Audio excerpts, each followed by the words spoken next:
Good morning, kids. Today we're checking out a brand new video from Roanoke Gaming about the body snatching colony from the Bone Snatcher. So let's hop in and see what he dug into today.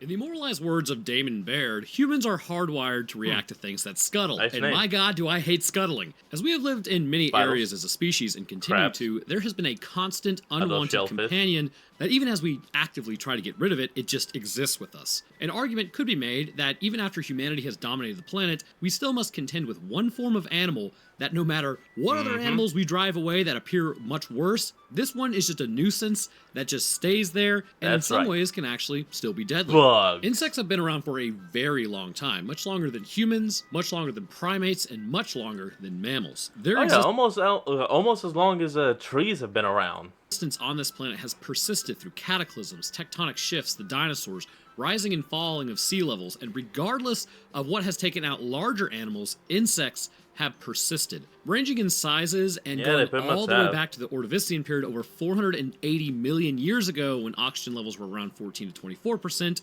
to literally just a few minutes ago when I saw an ant on the banister of my deck. The fact is that these exoskeleton creatures are alive and well and have been since the drop. Humanity could only hope From to the even beginning get to a of fraction all life to modern day, insects have always of been. how long these things have just existed on this rock. So given that much time to adapt and evolve, insects have taken on many different forms and foreseeably in the future will continue to do so. Many different survival techniques have come out of the sheer time frame. They have survived from forming colonies that move as one, to building expansive underground tunnels, to rolling up piles of poop into a ball to impress other female dung beetles, which arguably may be a little strange, but it does get the job done. These adaptations sprung up at some time in the past as potentially just a strange thing that one insect did in particular that then became the basis of operation for their species because they were the most fit to their environment. In South Africa, the continent, not the country, a group is out there prospecting for diamonds. As they blast away and look for seismic reverberations, I assume that's what they're doing to determine the presence of, diamonds, they end up disturbing a species that is quite literally known to pick an animal clean in just a few moments. And then from there, it will use the bones in a rather interesting way. So in today's episode, let's discuss the bone-snatching insects from the Bone Snatcher and discuss how it breaks down and dissolves its prey that rapidly, and how it is able to form these conglomerations later, along with a discussion on could this really happen in real life? Prepare to be disturbed. So we kick off our story with the Namibia Desert. Remember, desert has two S's because you always want more, and desert has one. As they're blasting, they're looking for diamonds in the immediate area. As they do find what appears to be a volcanic pipe, the surveyor says he found something that looks like a volcanic pipe, except it's not actually a volcanic pipe. It's not a volcanic pipe. Can I say volcanic pipe? A lot. Apparently there are no volcanoes in South Africa, which is why they're a little confused as to why this would be out here just randomly. As they do go Hold on, is it just me or does that guy with the beard almost look like Jack Black? I know it's probably not Jack Black, but it looks like Jack Black. Investigate, they pass by warnings placed all over the area by people who knew what was out there. Don't worry about those. I'm sure it's totally not important. They pull up to a mound, one big pile of crap style, as they're not too sure what it actually is. One suggests that maybe it's just a lump of sandstone or a pressure dome. Oop, hold on, folks. And we're back. Just probably go poke it with a stick then. I'll stand back here. As he breaks in to take a sample, something under is moving. Breaching the surface, he does a smart thing and says, "Hey, let's go in." Okay, good plan. No, you idiot. Again, our species is founded on the idea that poking things with a stick is our God-given right, not throwing our bodies into the fray and hoping for the best. Even a random dude in Slither knew to stick a stick into the pulsating blob and not his own hands. So as he looks down, he spots a creature that immediately drags him to his fate and is probably rotting like a papaya as we speak. Meanwhile, over in British Columbia, arguably the exact opposite of the Namibian Desert, it starts getting way too cold. Okay, so for some reason, the 154 industrial AC units on top of the building start working triple overtime, tanking the temperature of the room that these scientists are in, and we now meet Zach. As he types on a keyboard, apparently, all they had to do the entire time was just push the enter key to shut down the AC systems. Oh yeah, no, we got good. Click. First off, what kind of building are you in that can freeze your employees? Like, I get it. It's like, I develop weather systems and everything's good, but why couldn't they just leave the room? Are you telling me that they could have actually frozen solid in there in a few minutes? Like, dog, what? I don't know. It's like, there's the door. Go to the door. Just seems odd. Like, that's what I'm assuming the countdown to the freeze was. Anyhow, at this point, randomly, the company Zach was working for was contacted by this completely foreign and disconnected... Actually, hold on. Let me just ask you guys. That weird stuff above of me, like way up there. Do y'all see that? because I have no idea what that is, and it's not from my computer because then it wouldn't be picked up by the recording. So it's got to be something from Roanoke. Maybe he did that to go past copyright or something. I don't know. To Diamond Mining Company due to his system analysis skills. Zach has been flown to the Nambian Desert to complete his work out there because the two are related. There was nobody closer. How? I mean, I felt that. What? I mean, I've been to job sites when I worked construction, and I remember being in West Georgia working the entire day just to be sent out 2 hours later to South Carolina at the state line to work the entire night. Illegal? Oh, yes. boy. Did it almost kill me behind the wheel of the car the next day when I had to go to class? Also yes. But was someone closer? Hell. Absolutely yes, and that's why I stopped working for them shortly after. Huge bra moment. Tangents aside, apparently those make people who are new to the channel upset. Zach meets an old man next to the road who's just sort of hanging out. Zach gets handed a Tylenol because it says his head hurts, and after that product placement, a truck comes up and then picks him up. Meeting Carl, his driver, he says, "Well, you look like crap." And Zach's like, "Oh, nice to meet you too," as he boards the truck and then heads across the desert. Coming up to the gate of the camp, all I can say is the pay had better be good. Heading into the security section of the camp, what's this? A dateable young woman in my Blood Diamond camp? No way. Guess I'm headed to Nambia pretty soon. So she goes through his stuff. Apparently Zach thought it was going to be Spring Break 1998 as he brought a fleet of condoms. Stay safe out there, I suppose. Mickey continues going through his stuff as they find his subterranean analyzer. He starts talking about how it can find water 100 feet deep with it as Johan starts running his Phalus holster about, "Oi, mate, I can do that with a twig." That's probably not even British, or no, not even Australian. I don't know what the hell that... It was definitely butchered of one of them, or both. Maybe both. So anyways, Johan, no you can't. Shut up. So as tensions start to rise over literally nothing, Johan has violent levels of copium as he puts, like, a book down his pants asking Mickey to grab it. See, we have to understand, Johan is basically a cat, and he has to hiss at the new cat and pee over everything to assert dominance. But the real alpha Chad steps up to the plate, known as Carl the driver. His name's just Carl. He headbutts Johan and then knocks him down. Shit. See, it's okay to like women and have strong feelings towards them.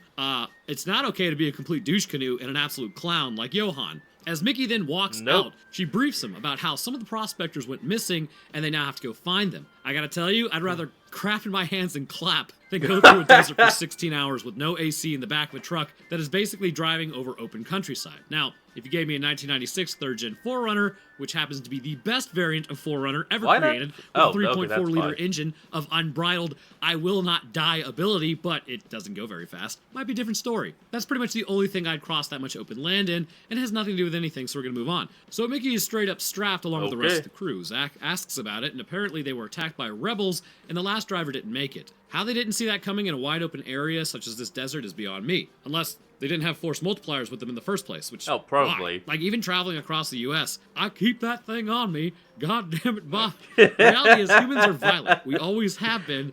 Very likely we always will be, and that disposition, it's not going anywhere because it's in our nature. But only because we had to... humans are abnormally violent. Smack down every other animal that was stronger, had bigger teeth and claws that could hunt us. You don't go through that much on this planet without picking up a few adaptations along the way. Humanity, though, is undefeated champions on this rock. Stay strapped or get clapped. Prior to leaving, the old man on camp then shows up and does something to Titus, I imagine bless him, for his coming journey. He hands him one of those skull things on the warning post as Titus then climbs in, and they go to head out. So the squad leaves on this fun-filled adventure, which definitely won't result in like a 6'5" tall bone-snatching creature hunting them. You'd have to be crazy to think that's the case. As my sarcasm increased over the last few weeks, it's a coping mechanism. As they keep driving, Zach then asks, how far away is this? Unfortunately, the movie is using heathen units. I know, I'm just as disgusted as you are. So he says that it's about 1,000 kilometers away, and count your blessings, because at least Johan isn't here just being violently horned. So for all those interested in the Lord's units, as we know them, that's about 620 miles,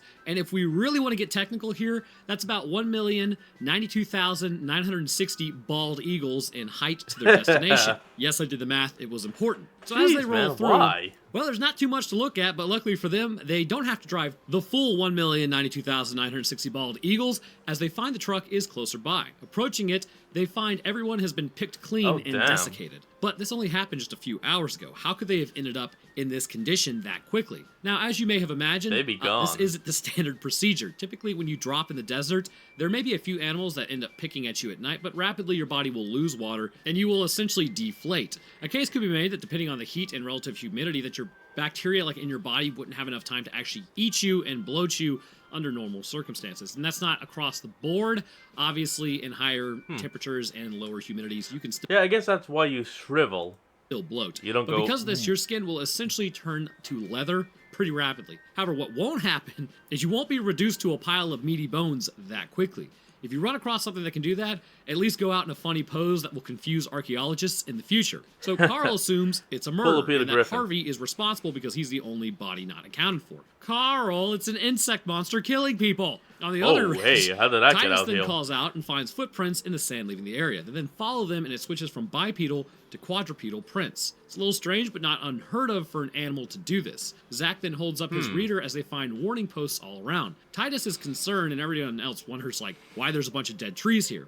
So Zach goes to investigate one of the posts as Titus stops him from touching it. He tells him it's not a religion thing, it's just a warning. Titus then holds up what he was given, and it's the same thing. I imagine it's like a territory marker meaning, hey, don't go in there. So at this point, they lock and load Brides of Christ to get back to the truck. And as they follow the tracks, they find what's left of Harvey. Same issue. Completely desiccated and taken back to factory and missing the skull. Then check his bones and find, yep, this is Harvey. There's a plate on his femur. And they realize, in fact, Harvey broke his leg, so this has to be him, right? Nobody in the history of the world could have ever broken their leg. Of course, nobody would be in the Nambian desert, so I guess it really doesn't matter. Yeah, unless there it's you go. You watching this right now. Do you hang out in the Nambian desert? What are you doing there? So realizing something else is out. Now, the only bit of metal I even have, like, in me is, a part of my skull.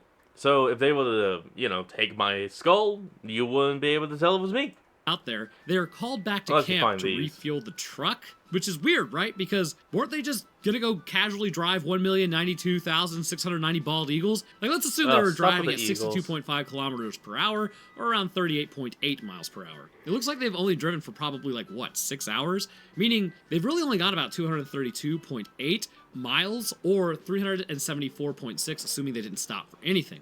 They still have plenty of fuel to get done what they need. That distance measured in bald eagle. Later that night, as they sleep out in the open in their super comfortable truck, Zach lays there with lights blasting him in the eyes as he's thinking about Mickey. Flying across the planet, staying a few days in the desert with no female contact previously, will do that to you. So Zach gets an idea. Being a huge nerd, he takes the backboard brace and then starts surfing down the dunes. Mickey comes out as Zach realizes, I'm keeping everyone up. My bad. So she brings with her the, subterranean analyzer as, Mickey starts making moves on him, like, bro, the signals are saying this is all good. Proceed with the mission. So he adopts the little spoon position, which don't lie. You do it too from time to time. It's nice to be loved. She says, it's just to conserve body heat. I've had that used on me before. Whatever you say, pretty lady. If you haven't picked up on it yet, Mickey is my ideal woman. So, as I swear we are getting to some science soon, they really, took a while to show the creature. And unfortunately, you guys have joined me during a stage in my life where I have a mighty need to talk. Anyhow, as they sit there looking out across the desert,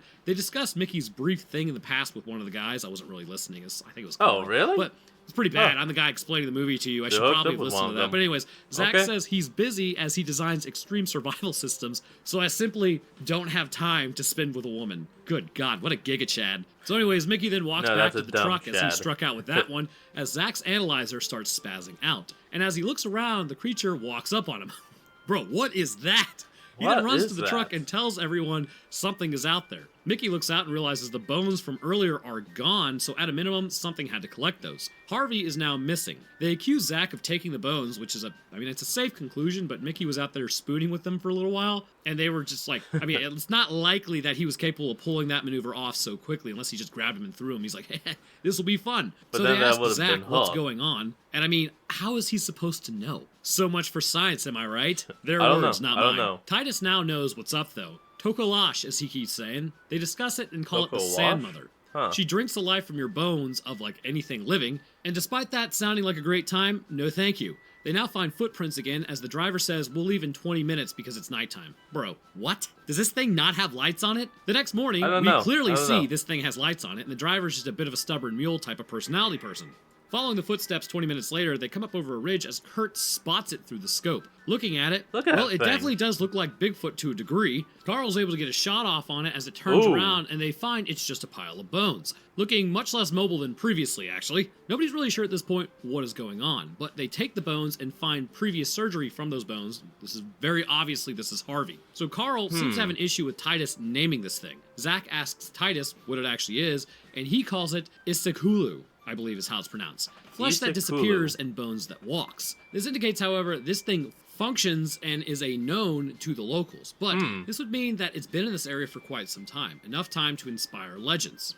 So as they go to leave the truck, a random explosion happens. See, that's why you should have stuck with Toyota, you fools. Mickey calls out on the radio as nobody answers, and a plane is dispatched to look for them, as then it waves and lets them know that it sees them. They then set up camp for 2 days, as that's how long it'll take for the truck to come rescue them, but they'll be out of there after that. So as night falls, they place the bones in the seat area and then hunker down. Later that evening, Titus is then woken up to do his fire watch, and as he looks out, Kurt says that he has seen nothing. Kurt then heads away from the truck for some reason to go to sleep as the analyzer starts freaking out. Gonna die. Titus begins hearing something and goes to wake Kurt up, but as he does, he realizes, well, his flesh is disappearing. Bummer, bro. Don't think you're gonna recover from that one. Yeah, that is so bugs. Titus, for some reason, keeps his arm on Kurt while, he wicked witches into nothing.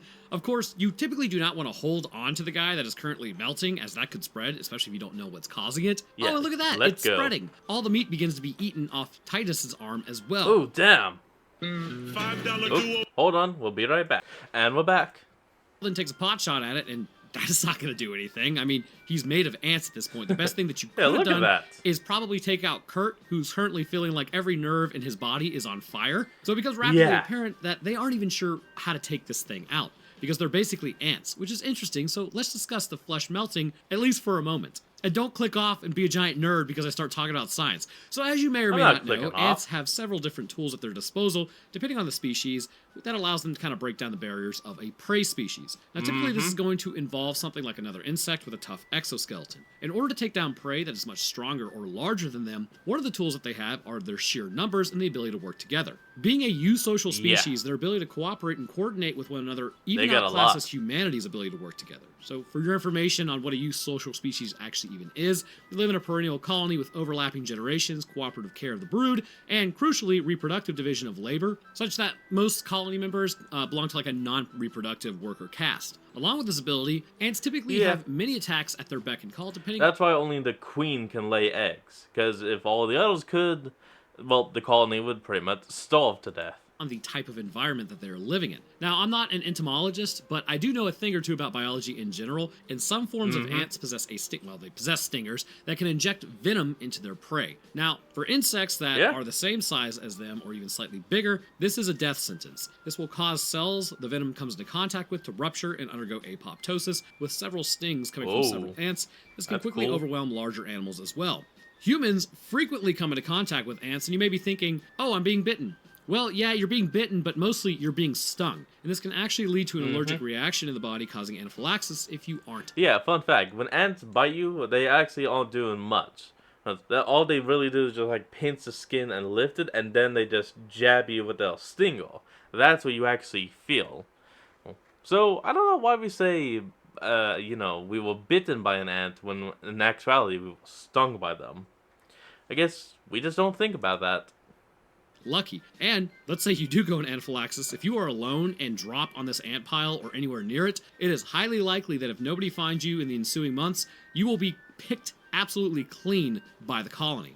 And they always go for the eyes first. Oh, so this venom is usually going to be housing another chemical dependent upon the species. Some ants, like fire ants for instance, have been known to contain alkaloids, and this can have the same effect as an acid if you aren't aware. This inspires necrotic and hemolytic events inside the body, destroying tissue as it comes into contact with the venom and opens blood vessels, creating further issues, like opens them, like slices them open. Now, an alkaloid can be a base or an acid, surprisingly enough. Just something to take away, but specifically with fire ants, this is a stronger base that can interestingly have antibiotic properties. Which, sweet, new antibiotic just dropped, which will ruin in like 10 years. Classic humanity. These doctors need to stop freaking prescribing antibiotics for the flu.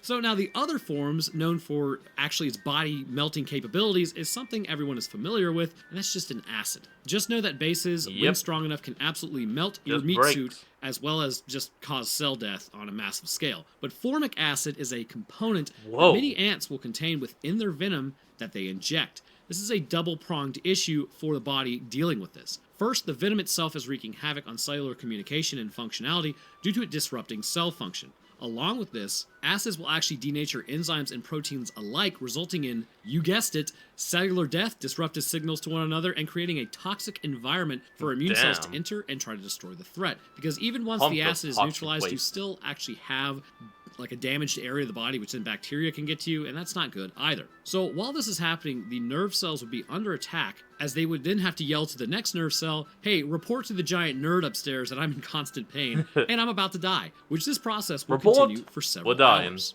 As the formic acid continues to settle into the system and into this area, this will have cascading consequences. Formic acid is an inhibitor of the mitochondrial... Okay, I don't know what these neon shows he's showing us is, but they are kind of cool looking. ...cytochrome oxidase, causing histotoxic hypoxia and acidosis. The acidosis causes dilation of cerebral vessels, facilitation of the entry of calcium ions into cells, loss of lysosomal latency, and deranged production of ATP. Basically, it disrupts everything that your cell is. So as you can tell, it's not really good. If you get stung enough and you receive enough formic acid, you will drop. I mean, you're bigger than an ant, so it's like, it would take a lot, but it can happen. But in the case of this body melting ability, these ants would almost be filled to the absolute brim with formic acid, amongst likely some other things. Upon attacking Kurt specifically and Titus as a secondary attack, as they bite and inject this acid like right next to each other, it would quickly eat through the layers of skin, heading to the sensory nerves, which would be incredibly painful for like a minute or two, and then it would eat through the muscle. Eventually, though, it would be much like a third-degree burn, where you wouldn't feel anything. Of course, the issue is, however, the ants don't stop at the surface. New nerves are then found and injected with this acid, and this would feed the colony as your cells are turned into a slurry and you are rapidly consumed by the colony. The adaptation process is that everything is used. For one reason or another, the ants have adapted this particular method of breaking down stronger than average exoskeletal structures, or they had to, which led them to carry more formic acid. From here, it was as simple as carrying that over to animals who have endoskeletal structures. This increased formic acid production, which is a weak acid, by the way, only possessing a pH of 3.25, similar to that of like an orange or a soda, would begin to dissolve the body. Of course, I would also believe that there are other digestive enzymes forced into the sting as well, which is why it works so rapidly, because you're probably not going to get dissolved by an orange, like, you know, instantly. Otherwise, that would be really, really bad. But did you know a pineapple actually feels tingly in your mouth? Not because you're allergic, but if you are, you know, you need to get that checked. It's because it's digesting you as you are eating it. Very fun. I actually so Carl at this point then throws gasoline as the driver pulls a force multiplier on him because it's like, you're going to blow us all up. But the gas drove them back, probably because it smells horrible and they lost human scent. Raising the light, they have retreated, and Kurt is nothing but a skeleton. They then knock out Titus because that's gotta hurt due to the arm meltage, and as the analyzer starts going off again, everybody's a little alarmed. Zach goes out to place gas on the ground, as then Carl takes a pot shot at the creature, and then we finally get a good look at it. And my god, look at this thing. Let's discuss. So you're a smart fella, either that or a fart smella, and this is clearly an ant colony. It's broken down into several victims, but the disturbing part about it is, it's not actually as unthinkable that an insect could do this, more so ants than you might imagine, as they probably could pull something like this off. And before all the entomologists start sending me hate mail in the comments, just give me a second and I'll explain it. So you have to understand that as a eusocial species, ants are dictated by the queen to behave and respond in certain ways. They are work drones. They do not think for themselves so much as like they're just pushed along their entire lives to serve the colony, and you have to look no further than their abilities to overcome obstacles in every single day life. Coming across a small stream for most insects is an insurmountable impasse, I guess you could say, should they not be able to fly. They are swept way off course, probably eaten by a fish, or they're taken away from wherever they were trying to get, which if that was food, they run out of energy and they expire. Ants have a solution that shows a level of working together that is absolutely insane. Nobody is commanding nothing, at least in this context, because the queen is back at the colony. This is like, nobody's planning anything out. There's no contractor meeting. There's no one person like, I know what we can do. We're going to do X. Ants will just start forming a bridge with their own bodies. And this may not seem like much, as it's just like, well, who cares? But this is the basis of this species. Ants are able to form together to create a safe passage, and this shows their ability to lock limbs, making them much stronger. And you can think about it like how if you took two phone books and interlaced them page by page, you could tow a car with the friction alone between the pages. With millions of legs interlocking and holding onto one another, no one ant is exposed to too great of a force. allowing them to hold while other ants walk across. In fact, what is it? Just even to that note, ants are incredibly strong. Like, they can hold 6 times their weight, I believe it is, or I want to say it's 6 times. So you have to imagine if you took like a human-sized colony, it's going to be 6 times stronger than humans, which kind of makes sense why they can hold their bones. But to further this point, this also is how ants will move prey towards the colony once subdued. They can form chains that are then coordinated and pull much larger food sources back near the ant mound. So to this end, I ask, what is the difference between an ant chain pulling or a muscle fiber pulling?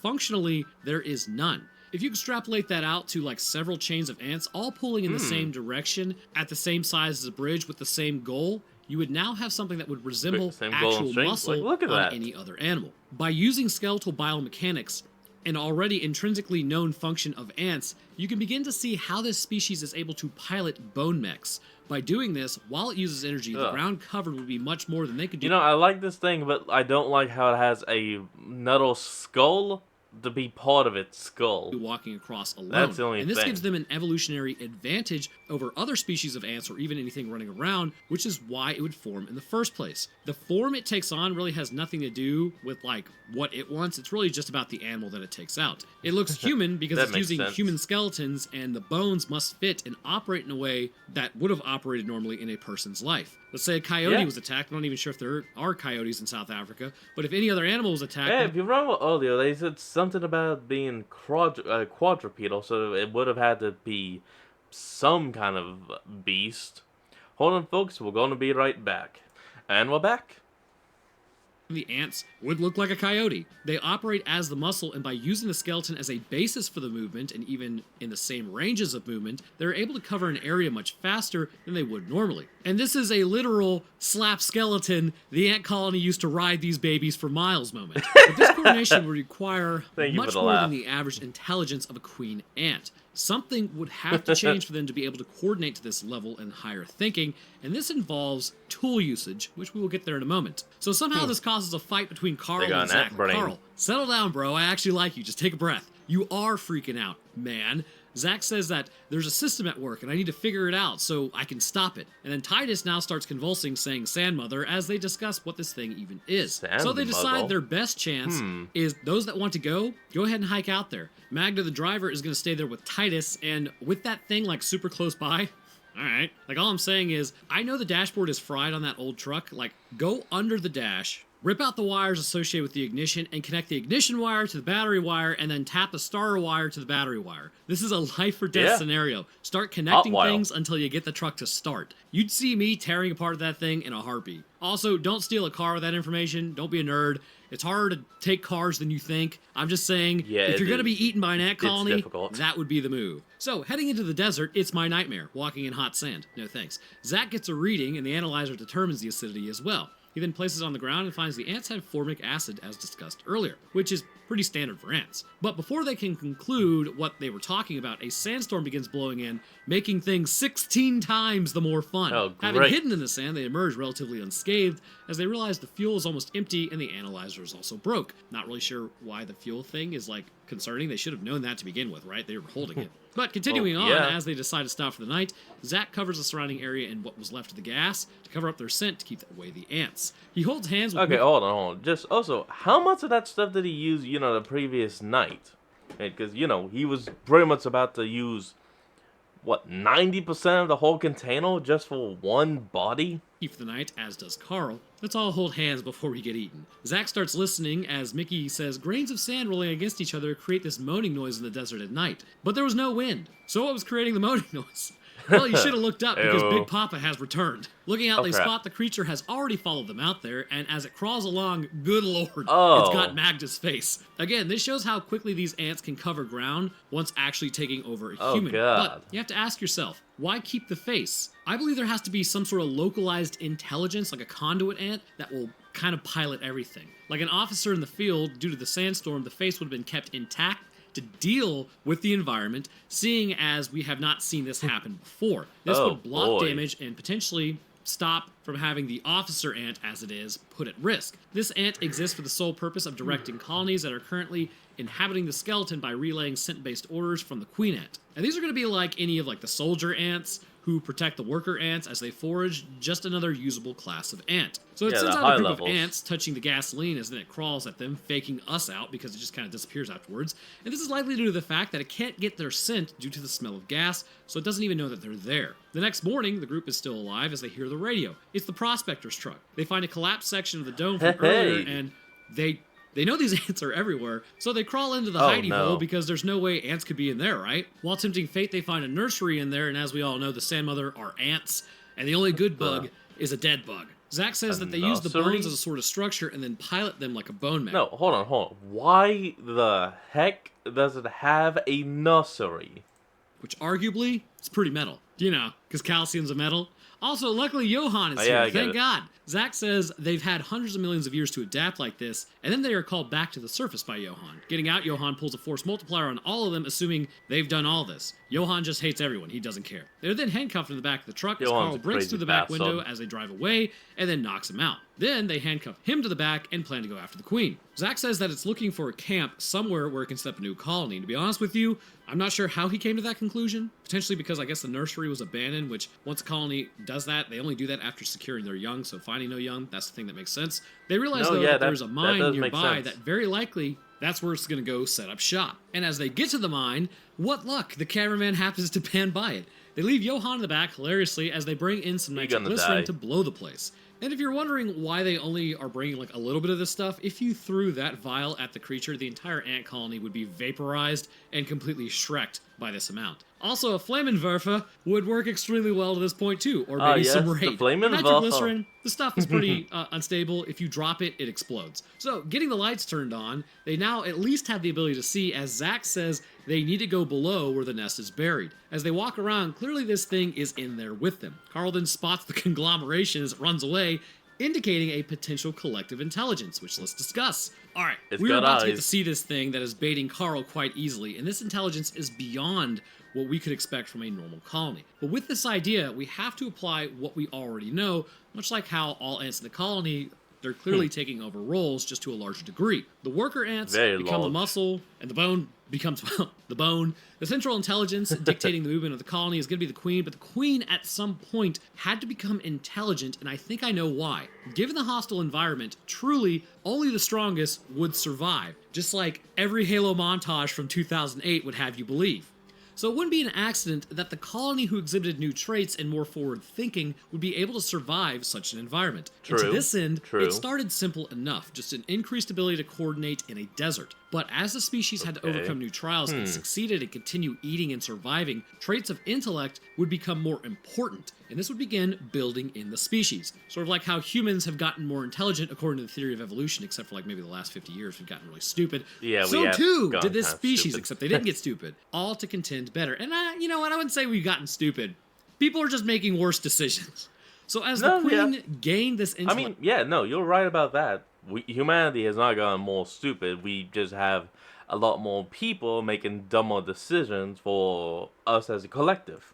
We'll call it a lower mammal level of intelligence that's allowed for them to use their already used social standing to change the worker and soldier behavior. Much like how at some point an ape picked up a bone and wielded it as an offensive tool, the Queen at some point would have a Jimmy Neutron brain blast and would direct the ants to behave in a similar pattern as how they already did, just with a more abstract goal. And that's the biggest difference. A species would need to think abstractly to use a tool, and this requires more intelligence. We see it with crows, apes, and humans, using one thing to get another thing rather than just going after the thing you want that can't be obtained without the tool. The same can be said for this ant species, and this allows them to adopt hunting patterns as a secondary measure to obtain their primary goal. So as they continue heading deeper into the mines of Nambia, Carl runs off as Zach realizes it's baiting him away. Again, intelligence. But Carl then gets knocked out by like a ventilation pipe as it kneels over him trying to take him out.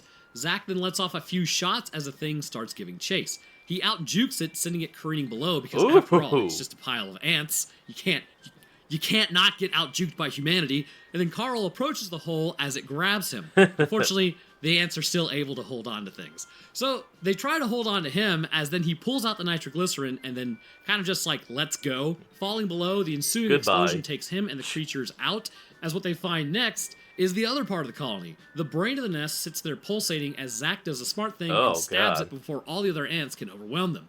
The ants, having lost their central intelligence, scatter as Zack and Mickey barely make it out of there before the mine collapses. So this is the queen. Much like having a larger abdomen, we aren't sure if the pulsating mass is the abdomen or if it's something else. But what seems clear to me is the mound is integral to allowing a scent to be basically disseminated out through the field so that the ants can respawn. By stabbing this presumed abdomen, I would suppose, it led to the end of the queen and then her intelligence, so now they're not getting any sense. They don't really know what they're supposed to be doing. So upon this happening, it's sort of like taking out the brain of a human. Sure, your body... stopped the sense, causing them to have no sense.